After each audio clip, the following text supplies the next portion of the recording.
Good afternoon, Tuscaloosa, Internet World, West Alabama, right here in downtown Northport. We are 2 miles away from Bryant-Denny Stadium. This is the Joe Gaither Show right here on BamaCentral and BamaCentral.com. You're watching us on YouTube, on Facebook, and on Twitter at Joe Gaither6 and at BamaCentral on the YouTube channel. You're listening to us on Spotify, Apple Podcasts, and on Amazon. The Joe Gaither Show on BamaCentral as you search your popular podcast platforms. Of course, we are a proud part of the BamaCentral Broadcasting Network. You can follow our other BamaCentral Broadcasting Network podcast, Blue Collar Unplugged, with Matthew Gibson, Blake Byler, and Jacob Pickle. Those guys talking all things Alabama basketball.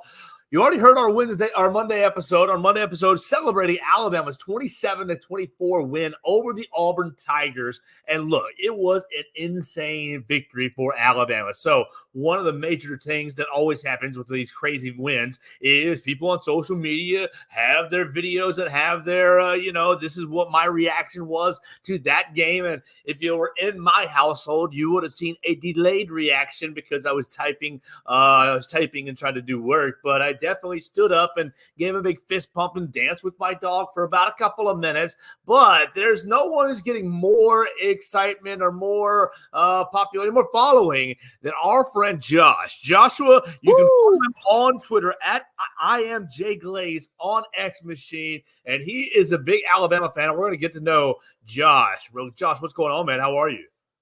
Doing good, man. Doing good. This is overwhelming a little bit, but I love it. I actually put this right here so you guys can see it too. Actually, I got to point this way.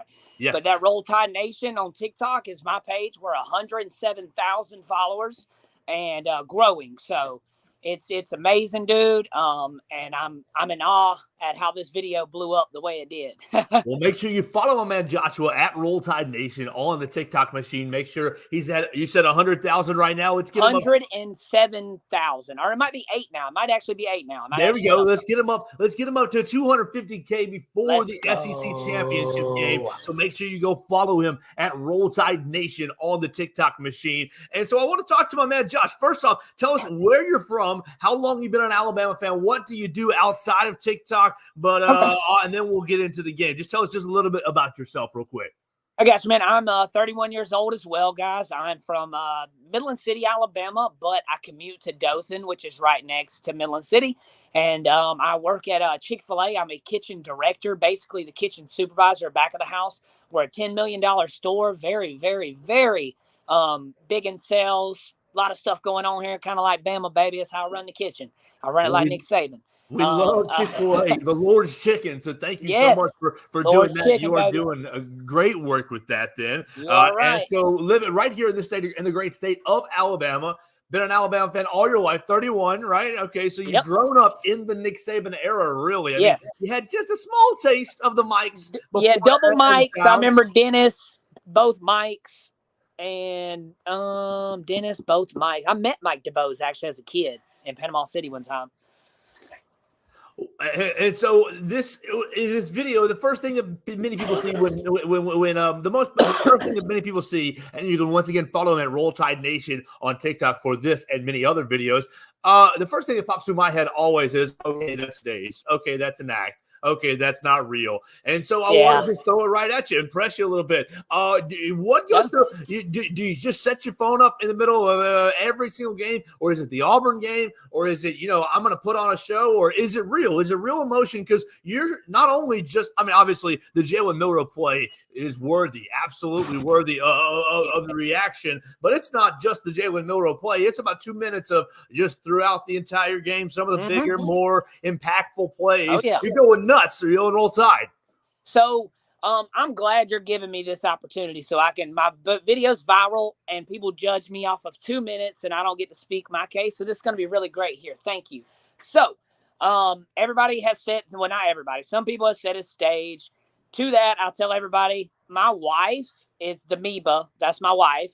If you go to her page on TikTok, it's at Meba_. You'll find all the videos she's recorded all year. I never once even asked her to do this. We've been married since 2020, been together since 2016. Congratulations. So she's seen me, appreciate it. She's seen me be crazy from day one. But she thought this year we've decided for for mine and her relationship, we wanted to watch football season with just me and her this year, not have friends and people over, and me and her build some camaraderie for it. So we did, and she decided to film me because I'm crazy. And this is why I stay home, because I am wild for Alabama football. My dad, actually, it came from him, man. My family growing up, it's in our blood. Saturdays, baby, it's Roll Tide. And everybody talks about my phone posted up right here. That was me live on my TikTok. It's not for like anything to do with faking a setup, man. Like, I was live. There's people that would screen record me that have the receipt of my real live reaction. And people from my hometown they've come on my posts on Facebook. They're more of my hometown people on Facebook, and they've came together. They're like, dude, y'all just don't know Josh. This is Josh. Like, this is what he does. It doesn't matter. Alabama could play Chattanooga, and I'm face up at the TV. Like, I'm just how I am. I love the energy, man. Huge fan. Yeah, there was some colorful language. I was hype. You know, people talked about that a little bit. I was hype, man. You know, it is what it is, man. Well, I mean, Jalen Milroe kind of said sort of similar things today at his Monday press conference when he was asked about his colorful language after the game and maybe talk about a Heisman Trophy. He was like, "Well, it was just an emotional moment for me, so I really am focused on the team." So let's just talk about this season for you, then, Josh. Yeah. What has been your thought process going into the year? Obviously, you had the quarterback battle as the backdrop. Everybody was on, I'm Team Milroe, I'm Team Simpson, I'm Team Buckner, or I'm just Team whatever, Alabama or Roll Tide. You had kind of the split factions in the Alabama fan base. And then you have, obviously, the first 3 weeks not go so hot. And the team has grown up from there. So take me as a true diehard, living and dying Alabama fan, right there from Dothan, Alabama, right outside of Dothan, Alabama. Yep. What is your thought process on this season? Coming into the season, obviously, we lose Bryce Young. We lose Will Anderson in the draft. So, obviously, you're down some guys that carried your team a lot last year. So, there's some question marks. But this is where I told every Alabama fan on every live I've done, anytime I've talked to a Alabama fan for the season, I said, hey, who's our coach? Nick Saban, right? Okay, I trust who he puts on the field. And Nick Saban showed everybody in the USF game. He ain't going to say it probably, but I know it. You played them two to shut every Alabama fan up that thinks they know how to coach. And I thank you, Saban, but thank you. Thank you. Because without Milroe, we lose 4 games this year. Easy. Probably, maybe, might be more. Milroe's our X factor. Now, in the Texas game, everybody brings that up. Look what he did against Texas. Their defense was so great. He made 2 bad throws that turned into 10 points. They got a field goal, a touchdown. How much did Texas beat us by? 10 points. So, if you play that game now, I think Milroe's learned. I think it's a different game. Now, I do give credit to Texas. They came to our house and they beat us. You got to give them credit there. I do 100%. But I think, throughout the year, you've seen this team kind of build, and Jalen Milroe can't throw. He's 3rd in efficient passing now. Like, at the end of the year, 3rd in a pass efficiency. Like, that's just mind-blowing for people to be like, he can't throw. And then the dude throws a Tom Brady to a dime in the back of the end zone, man. And Isaiah Bond, dude, shout out to you. You ain't get enough credit either, dude. That was a pure catch, like pure hands.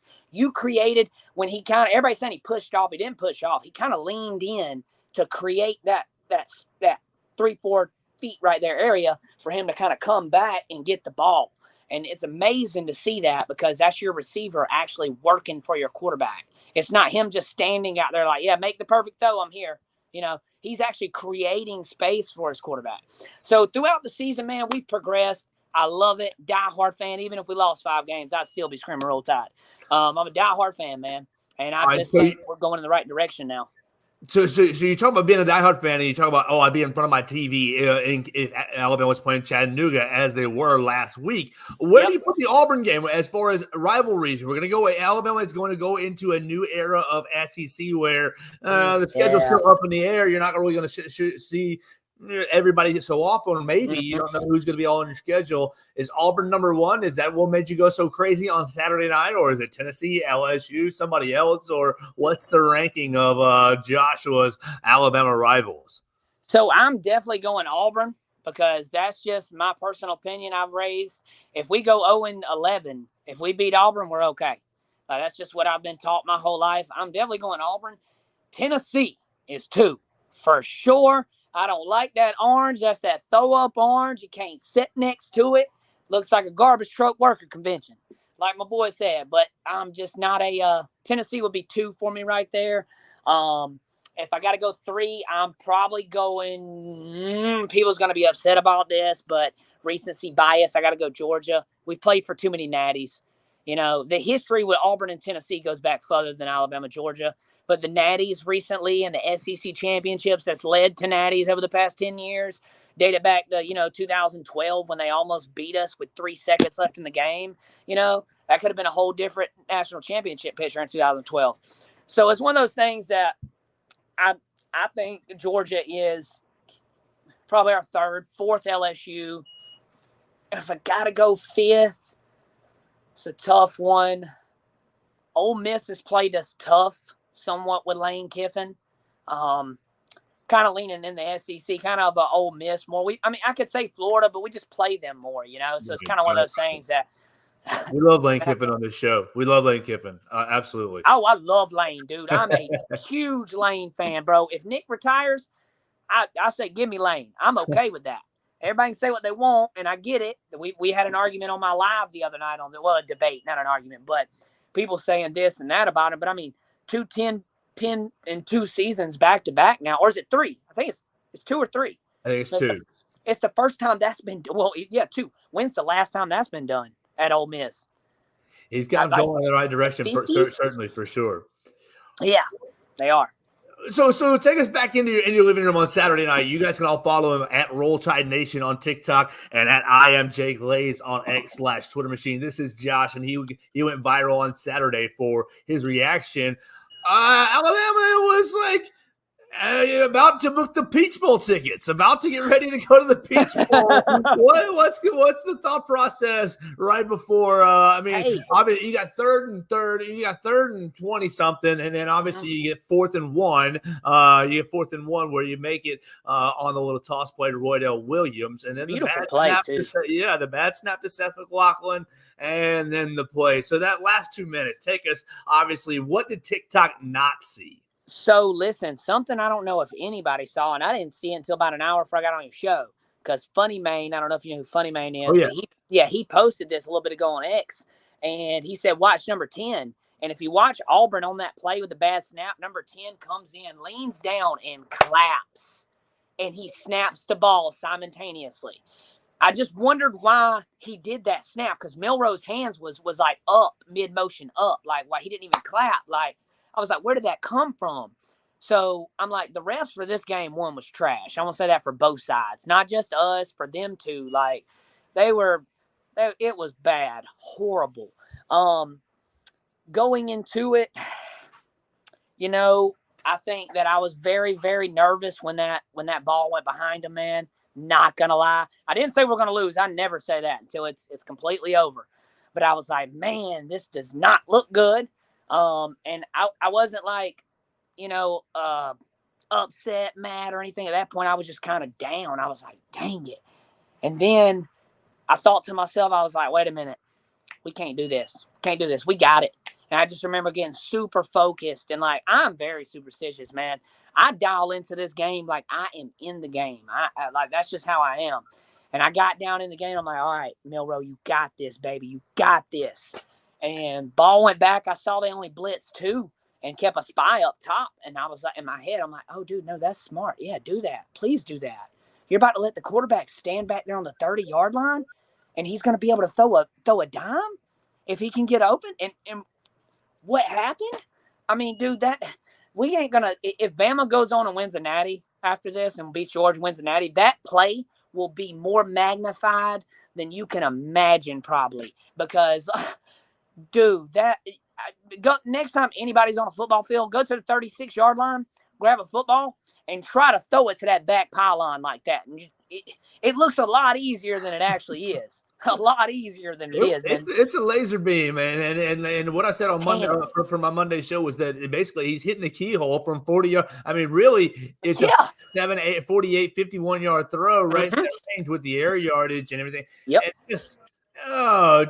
just like the inappropriate words that you used on your video were the same words that everyone was using, because I thought that in my living room, I thought that's so bleeping stupid. I mean, and not only is it just like, yeah, roll tide, but it's just so bleeping stupid for Auburn to play the defense that they played. I did not get it. Stupid for the 1 in a million throw, the 1 in a million throw that shouldn't work on 4th and 31, and the 1 in the and then the catch really was nice, but it wasn't like an improbable catch.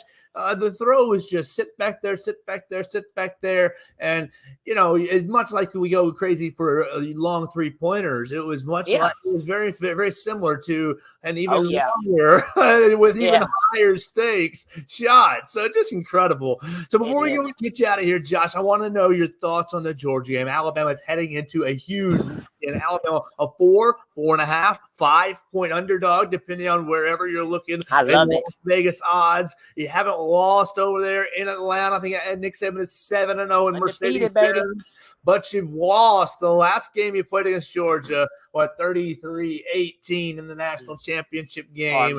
So it's been you got sort of weird revenge on your mind. A lot of those players haven't, were freshmen during that time, so much of the team doesn't know about that game as much except from watching it on television. Give us your thoughts, the Alabama fans' hardcore perspective. Follow him at Roll Tide Nation and hear his thoughts on the Georgia game the rest of the week. Here. So guys, man, this one's a hot take right here. And I had this take before the Auburn game. So when I say this, y'all are going to be like, dang, you're like copying what happened in the Auburn game. It's similar to how I've projected the past 2 weeks of how Alabama and Georgia is going to be. It's going to be a great game. Carson Beck has been sacked 7 times this year. Only 7 times. That means his O-line is playing great. He's not being touched. So they've played upright for most of the year, right? What happens when you hit Carson Beck in the mouth?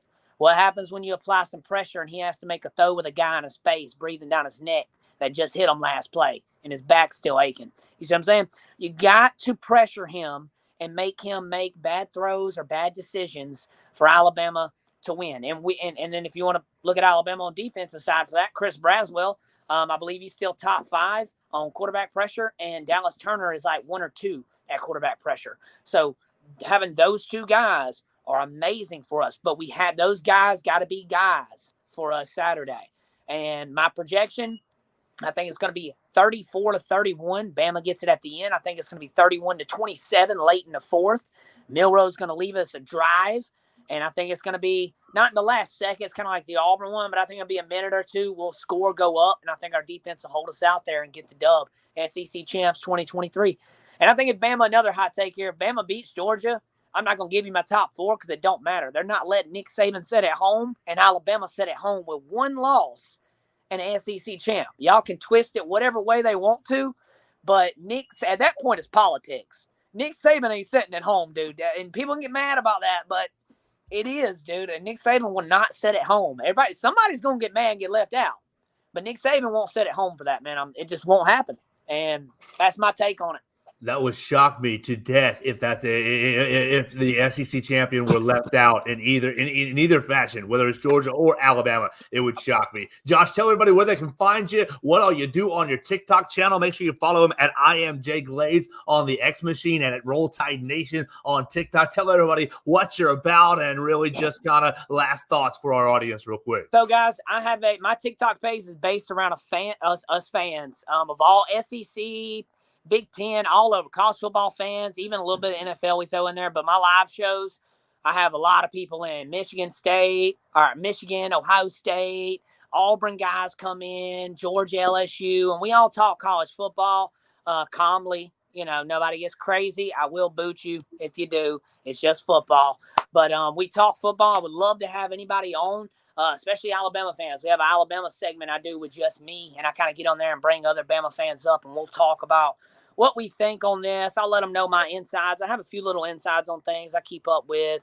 And I study things. Not only do I just watch Twitter or whatever when Bama posts, I go look things up. Like I told you about the Carson Beck, I looked that up. I didn't get that stat from nobody else.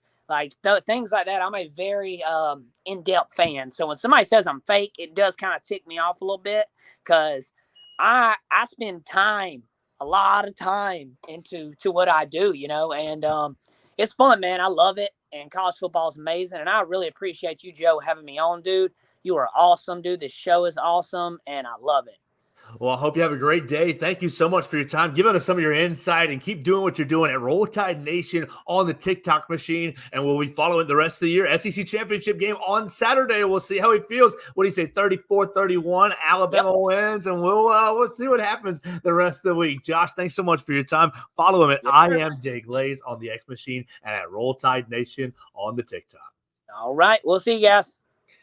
That's Josh joining us, and you saw his video. It went crazy. If you don't have TikTok, you still saw his video, much like I did. It popped up on my Twitter machine. It popped up on my Facebook, everywhere, my old man self, on my Instagram Reels. You can follow me at Joe Gaither6. So that's going to do it for our portion right here on the Tuesday edition. I'm going to come back, and we'll keep it rolling on Tuesday on the Joe Gaither Show on BamaCentral and BamaCentral.com.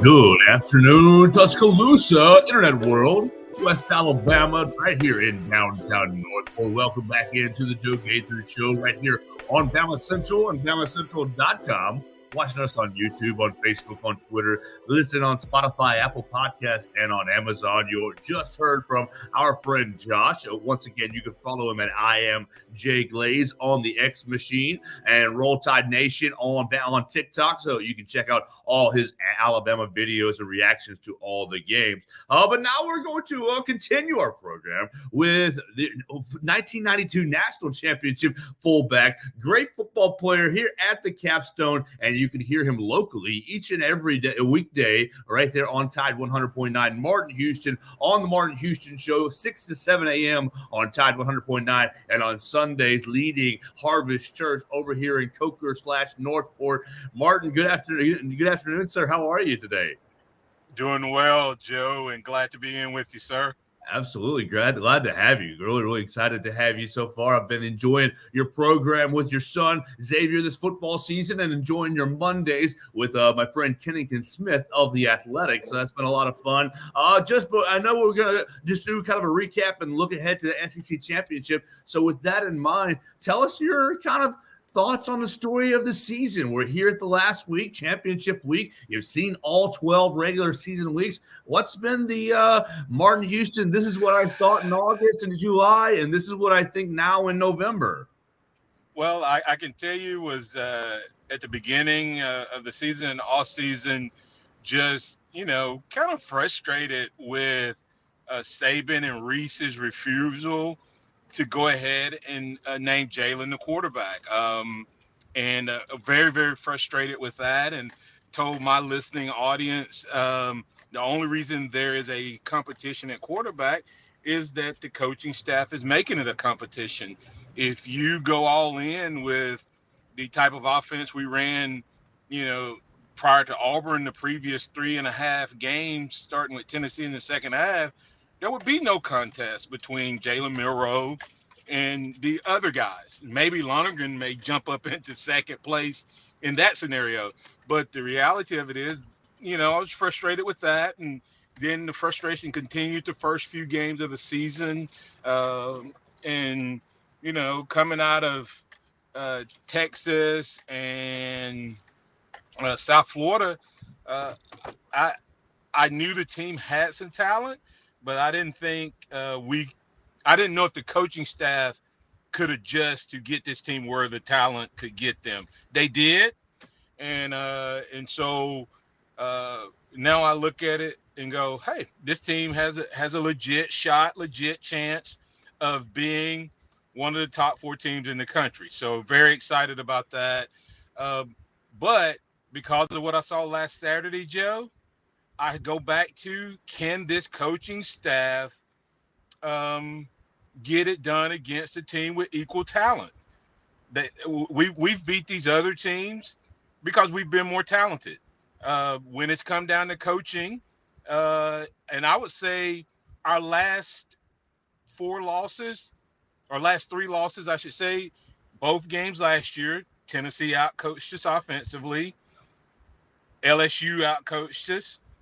Texas outcoached us. We won Saturday, but we got outcoached Saturday.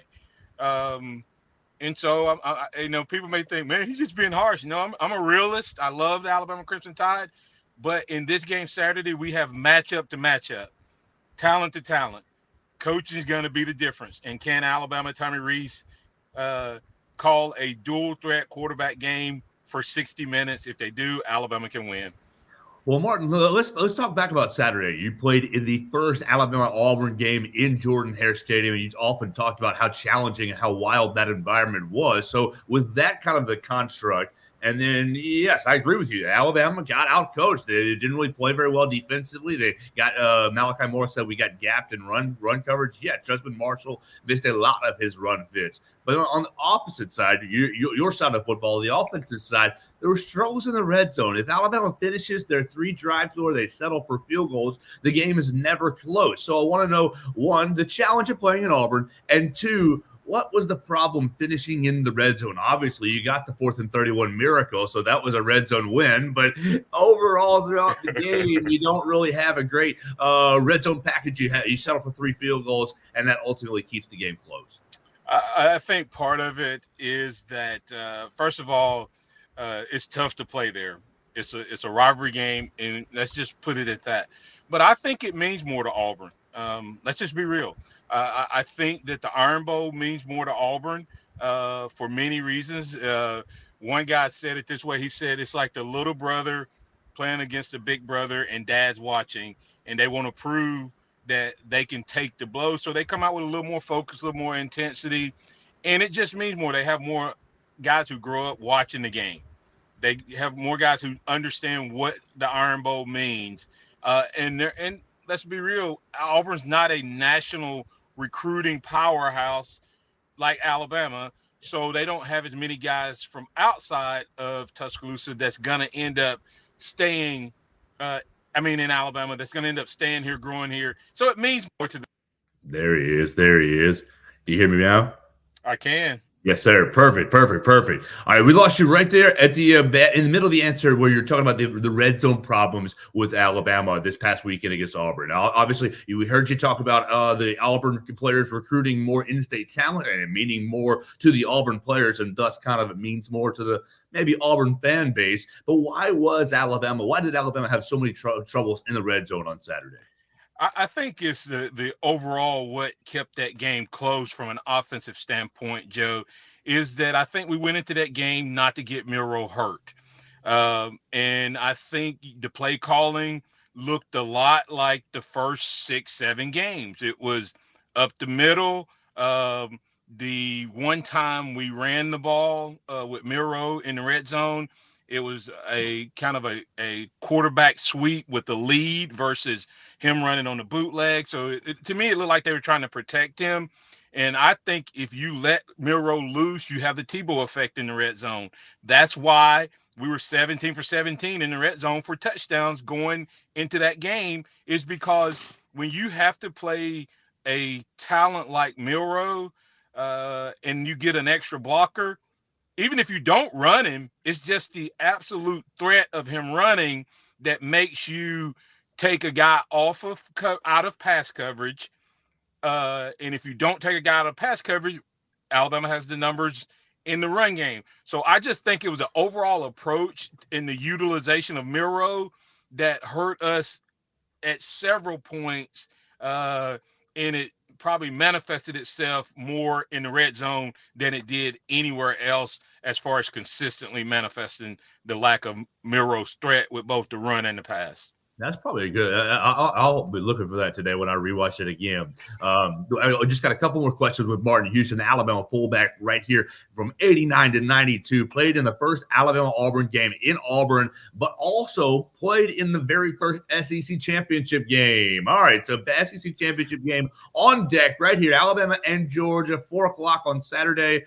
Martin, what was it like when you realized, okay, we are lining up, we're winning the division, we know there's a championship game at the end for the first time? Just real quick on the first SEC championship game. First of all, you telling all those first makes me seem really old. No, important, not old. Okay, Important. okay, okay. Well, yeah. But but the irony of the SEC championship game in the year before we lost to Florida, second Right. game of the season, and we were like, man, we wish this SEC championship game was this year because we felt like we were the better team. The next year, we were undefeated and had won like 21 games in a row, and it's like this stupid SEC game, man. We would be playing for a national title, so it's kind of all about perspective. But going into that game, it was I've never been to a Super Bowl, but in college football, it was one of the first times a championship was legitimately won at any level on the field, because before that, SEC could have a three-way tie for the title. You could you didn't beat the team on the other side to determine the champion. And even when you played in the national championship, it was a kind of a Joe. It was, hey, you play against the two teams someone else says is the best team, not really two teams that won on the field. And so that was the atmosphere that was going on in Birmingham. That this was a legit SEC championship against a team that had beat us, sort of like, the Georgia Alabama situation. We had been undefeated, since that Florida loss, and went on to win 28 games in a row after that Florida loss before the tie with LSU. So a lot of similarities in that sense, but it's a crazy atmosphere. Man, one of the best games ever. Of course, coming down to the Antonio Langham interception. And Joe, I think it changed college football. I think had we lost that game, college football wouldn't be where it is today. I think it literally set the stage for conference championships, which eventually led to BCS, which now has us where we're at now.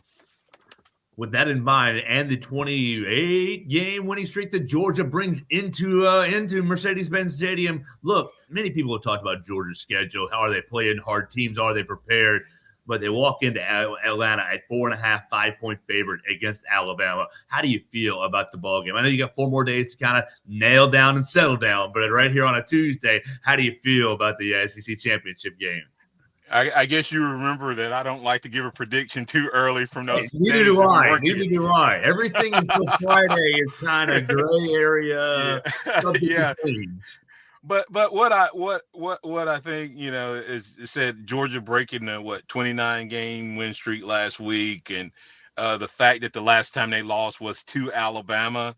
To me, I hear everybody say they have a weak schedule. Well, you can only play who's on your schedule, and how do you beat them? And Georgia is a dominant football team, and they're the class and toast of the college football world right now. And we're the last team to beat them. And I think that we're the only team in the country that can beat them if we play. But we have to play. We cannot have touchdowns called back. We cannot have pre-snap penalties. We can't have all of the things we've seen this team do prior to the little streak that they had, and some of the things that flashed on Saturday. But we can beat this team, and I feel good about that. And Joe, if I can take a second, I think Hugh Freeze. This is people say kind of interesting take. I think Hugh Freeze actually may determine the winner of this game. And I know this sounds crazy, but listen to this. Georgia and Alabama have the same defense. The same things work on both defenses. Okay. Hugh Freeze showed how to complicate or confuse the defenses in the secondary with his passing and whatever. Well, will Georgia try to implement that? Because it showed that you can get us busted on coverage. The other side of that, he also showed what you can do against both defenses if you have a running quarterback. They had 219 yards against Georgia. They had 240 against us. Which one will Alabama be able to implement that with Milroe, or will Georgia implement that with Beck?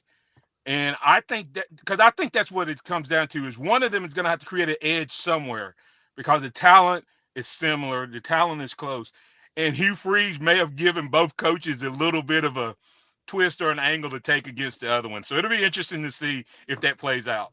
Both Kirby and Coach Saban are going to be studying that Auburn tape very, very, very heavily. My last question for you, Martin Houston, is based on tonight's college football playoff ranking. There is no way they leave out an SEC champion, right? Even if it's a one-loss Alabama champion or if it's an undefeated Georgia champion, obviously they're going to go in, but there's no way the college football playoff leaves out an undefeated or a one-loss SEC champ, correct? I would say yes, except for the fact I would say yes, except for the fact that they first of all, I think they're trying to set up some stuff and if Alabama doesn't move tonight, it's a tough road to get there. What I'm interested to see is will they love Oregon so much, and Oregon was the number 5 team without a win against a ranked team. They beat Oregon State last week. They were the only rivalry game that manhandled their opponent. Yeah. All the other rivalry games, Georgia, Alabama, Washington, Michigan, Ohio State, were all close games. Will they bump them in front of Florida State? I hope they do, because it shows that they're willing to put in one loss in front of an undefeated. Okay? And everybody has said they'll never put Alabama ahead of Texas because they defeated them. Go back and check the first poll. Texas was in front of Oklahoma. Oh, yeah. And Oklahoma beat Texas. So they've shown that they're willing to do it. The question is, will they do it? And I think Alabama against Georgia ending the streak is enough to get them in. Here's the question I have for you, Joe. Sure. Does a Georgia loss to Alabama make them not one of the top 4 teams in the country? See, that's it goes back. What are we playing? Best 4 teams or most 4 deserving? Are they going to be one of the best 4 teams? Yes, they are. But I think the SEC championship game should be a playoff, Martin. I think winner is in, loser is out, and that's what it should be. But right, and I would agree with that if the committee was consistent. They're not consistent. They haven't been consistent over 10 years, 9 years. Because Ohio State got in last year. Right.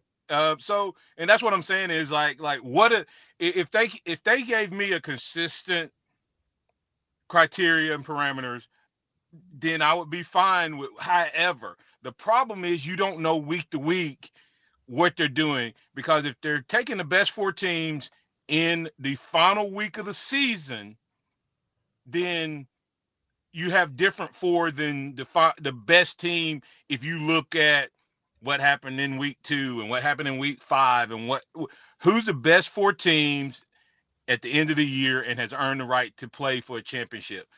I think if Alabama wins and that's the criteria, then they're in. If they have some other criteria, they're going to have to blow Georgia out, not just win.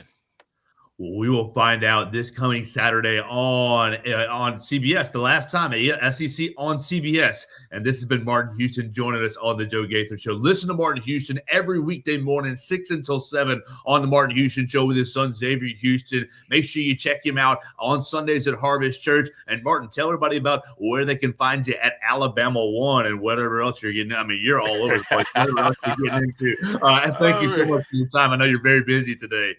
Thanks, Joe, and thanks so much for having me. Alabama 1, alabama1.org. You can go check us out there. We got some great CD rates going for both personal and business, starting 5.3 for personal and up to 5.72 for business. So great rates. We love to see you can do all that business online or stop by to one of our branch locations. And hey, Joe, I finally finished writing my book. I'll be publishing it and putting it out. It's called The Encouragement Factor. Give me one more inch. So I'll be getting more and more information out about that. Thanks for having me on, When's the ballpark for it coming out? Or is it's not already out yet? It is, but I'm going to I'm redoing it a little bit. But hopefully have it out before Christmas, and it'll be up on Amazon.com. Oh, that'll be great. Sounds like a great Christmas gift for all the Alabama fans right out there, and everybody needs. That's right. That's right. Appreciate you, Jeff. Yes, sir. Yes, sir. Thank you, Martin. Have a great week, man. You too. Roll Tide. Yes, sir. Roll Tide. That's Martin Houston joining us. And make sure look, he has all kinds of avenues for you to connect with him. Whether you want to connect with him at church, you want to connect with him over Alabama football, you want to connect with him over business as well at Alabama One. He's got all kinds of avenues for you to connect with him. I really encourage you to do that. Martin Houston at Martin Houston 35 on the Twitter /X machine. We appreciate, look, all his great expertise. And I wasn't trying to make him feel old. He's very important to the Alabama family because of, look, the early 90s were such a pivotal time in college football. We're about to embark on another pivotal kind of time on college football with more transitions going forward. So really, really appreciate Martin Houston joining us to tell us about the SEC championship, playing down there at Auburn, the kind of progression of the season. Because I know he's kind of been a Team Milroe guy most of the year. And I appreciate his constructive criticism for the Alabama coaching staff because, yeah, they did get a little bit. Look, they didn't have the killer instinct on Saturday.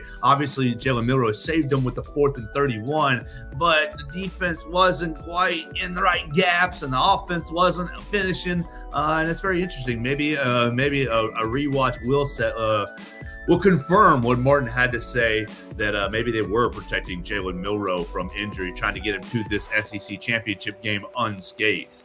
All right, so that's going to do it for our show today. Look, we encourage you to follow at Martin Houston 35, at I am Jay Glaze on the X machine for both of our guests, Martin Houston and Josh from Dothan. You guys saw Josh from Dothan's viral video on the TikTok, and you hear Martin Houston each and every day. Look, if you like this little platform, you can find Martin on YouTube, on Facebook, on Twitter, the same sort of way that you're watching my show right now. And if you don't hear him at 6 a.m. on Tide 109, you're like, a little too early for me. Look, you can still hear him on Spotify, Apple Podcasts, and on Amazon, just the same sort of way, the Martin Houston Show on Tide 100.9. Really, really appreciate his expertise and his time. So that's going to do it for our show today. We'll come back on a Wednesday. We'll have a lot of fun. We'll keep talking about the Georgia Bulldogs. Oh, my gosh. Is there any way that Alabama can take down the back-to-back defending champs and break the streak of 28-29 games? We'll talk about it tomorrow on the program right here on the Joe Gaither Show on BamaCentral at BamaCentral.com.